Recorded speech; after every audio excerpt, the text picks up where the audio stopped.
Well, we chiseled down these big pieces, but that was always a great sport.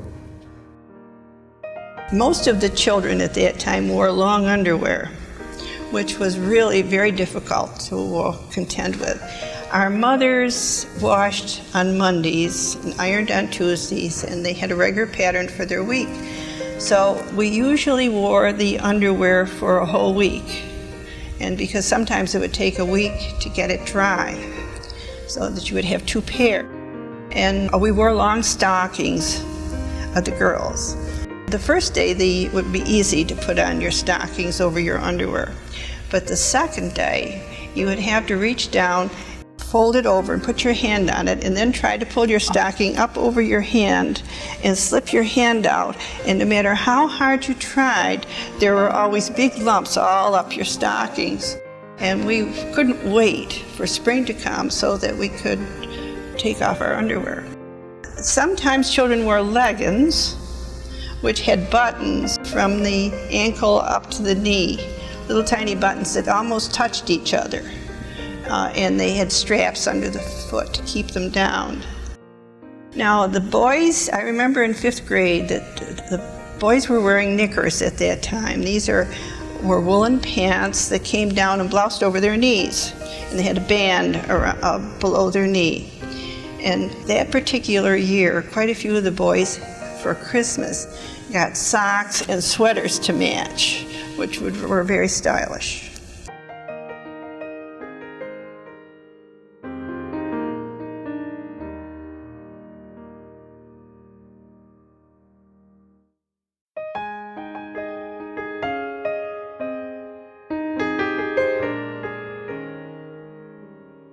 Children now can't wait to see the Polar Express. And don't they just love the train on the tracks high up in the Liverpool Public Library's children's room, too? Back in the early 20th century, though, it was the snow train that got people where they needed to go. Full steam ahead, said the folks in Liverpool as they awaited a stop from the trusty trains of the Rome, Watertown, and Ogdensburg Railroad Company at the local station. Hopeful passengers stand waist-deep in snow following the blizzard of 1925, awaiting the arrival of what was called the 1120 Flyer. You can also note a locomotive billowing its coal-burning way near the 7th North Crossing, a freight train snaking through tree and telegraph pole line tracks, and a crowd of winter business-attired people along 2 tracks at what's labeled as the railroad depot in Liverpool.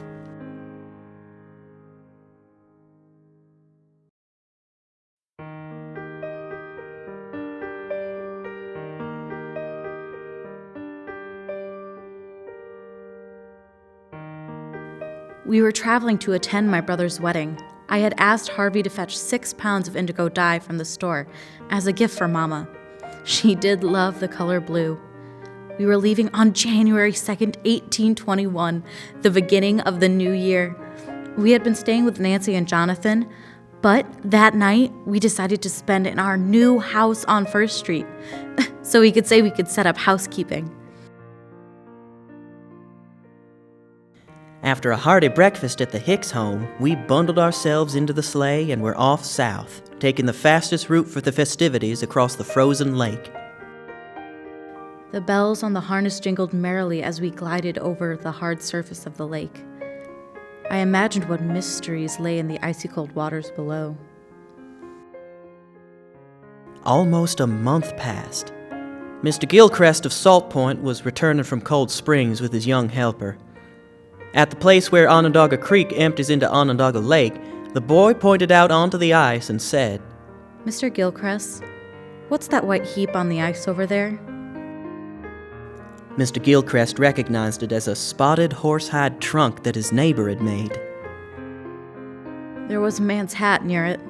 Fearing the worst, he hurried towards his home. On the way, he met Jonathan and asked after us. Word spread, and the ice on the lake was covered with searchers. That afternoon, they found the cutter on the ice lying on the thills of the sleigh. In the back of the horse, tangled in the reins, was the body of my beautiful Louisiana, as if frozen in a cold, peaceful sleep. That night, 9 dozen barrels of tar were brought onto the ice and lit to provide light as men searched. My Harvey's body was recovered between 9 and 10 o'clock that night. His handsome face was bruised and black as stone from having been kicked, trying to free the trapped horse. For the rest of that winter, the ice in that area took on a dark shade of blue from the indigo dye we were taking to Mama. A remembrance of our brief time together that disappeared into the waters of the lake with the coming of the spring, just as we did into the history of Liverpool.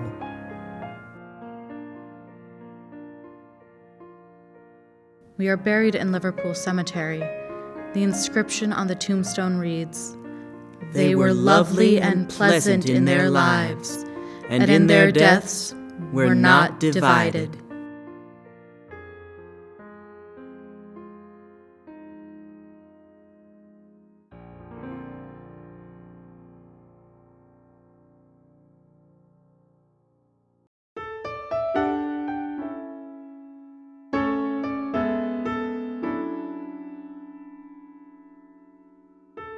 What happened when the temperatures fell far enough that Onondaga Lake froze over?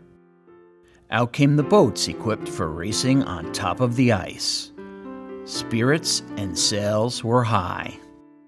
A close-up catches Wigan crossing the finish line the following year. A 1928 shot shows an unidentified couple posing in front of a boat while skaters do their thing around them. Everybody seems quite pleased. A sail and a rudder made up the whole simple craft, but it was like having wings. The most thrilling sport in my experience was this skimming over the surface of the ice, back and forth at a mile a minute. "Duck!" the boys would shout, and we would throw ourselves flat as the boom swung over. Surely it was cold, but we had good hot blood in our veins, and the excitement made it course still faster. It was the epitome of thrills. I learned to ice skate down on the canal, right below Brow Street, right about where the parked office building was. We used to have ice boat races in the wintertime, and George Grimshaw and his brother Ralph, they owned one, and we came down one night, and Frank Dumack had just finished cutting ice, and he didn't put his flags up. So I was riding the runner, what they call a runner. They're built different than the ones you see on television. The two runners were up front, and your cockpit and your tiller was in the back on these. And I was riding on the runner, and there was guide wires from a pole in the center to the end of each side of the runner. And I had a hold of that, and we must have been traveling about 50, 60 miles an hour, and I just caught a glimpse, and I hollered to George, "Swinger!" And up I went, and I had a hold of the cable, and my feet were straight horizontal, and we just missed that hole. I used to go ice boating with Ollie Pease and Ray Wigan and Howard Beneke and Larry Heimerman. Back then, we usually figured that the lake froze over well before Christmas. And so the ice boaters got their boats out, took them down the lake, usually before Christmas. And you could ice boat all over the lake.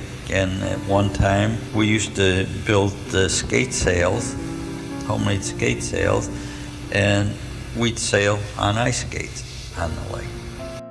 They always said that an ice boat was the only thing that would wind-propelled craft that would go faster than the speed of the wind. Of course, ice boats were fast. My brother and Howard Beneke and Bunker Barnes and, of course, the Weons. It was a nice winter for sailing. They used to sail down along by the road down there by the French Fort, and race the cars. Well, there was a pressure ridge run from about the railroad bridge all the way across the lake, and you couldn't get through that pressure ridge. So they went down, they chopped a hole through that so they could sail an ice boat through it. Of course, it's kind of a narrow hole, and you got to be pretty accurate going through there. And this particular day, the first day I sailed my brother's boat, it was slush. There was water on the ice. And when there's water on the ice, the boats are faster, an awful lot faster. Of course, a lot wetter, too.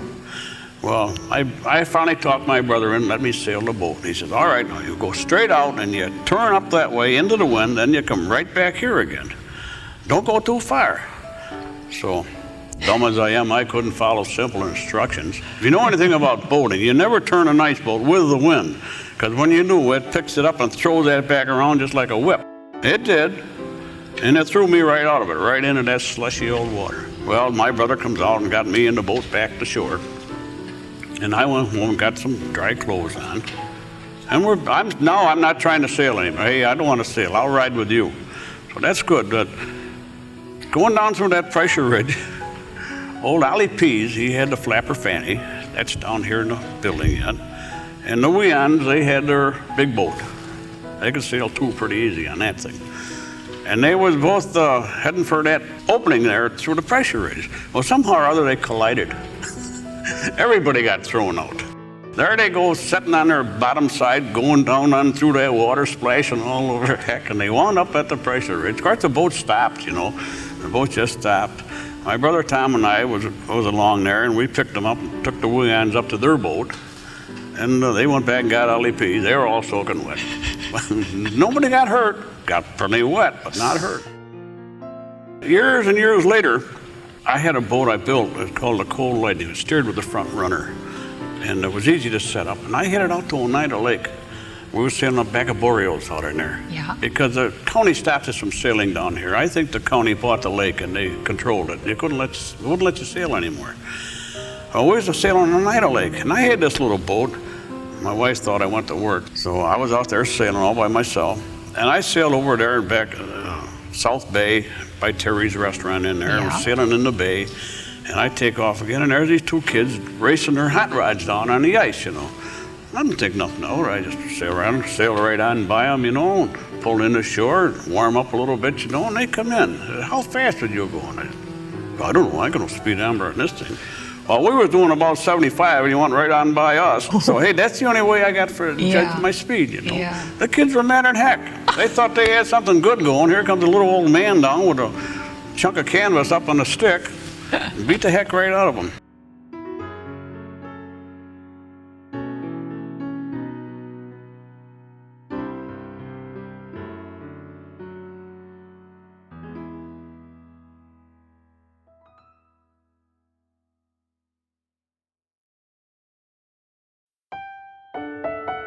Onondaga Lake Park is still an attraction come winter, with people walking or running its shore trail whenever possible. And, of course, from Thanksgiving time to after New Year's, from the entrance by the Salt Museum to the east, winding west to the exit by Willow Bay, thousands of cars drive slowly down the path for the Lights on the Lake exhibit.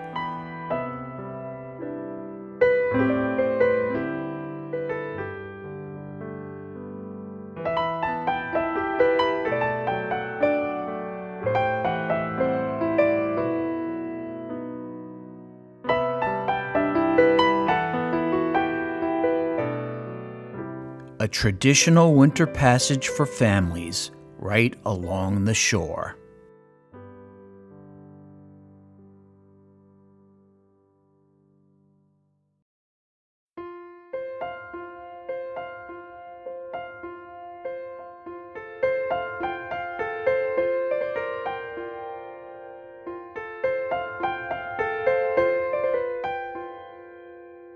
We'll leave you with this quote from Dan Moore, longtime producer and editor of this Liverpool Legends series, who wrote this for the Lake Effect video before his passing on January 1st, 2018. Dan could imagine Old Man Winter ruminating about his relationship with the people of Liverpool. Once again, I have cast my snow-covered shadow over the lands of upstate New York, imposing my will on the people, doing my best to impede their lives and shiver their hearts. But I seem to have failed. These people rise up in the face of my furies and laugh. Maybe next year I will prevail.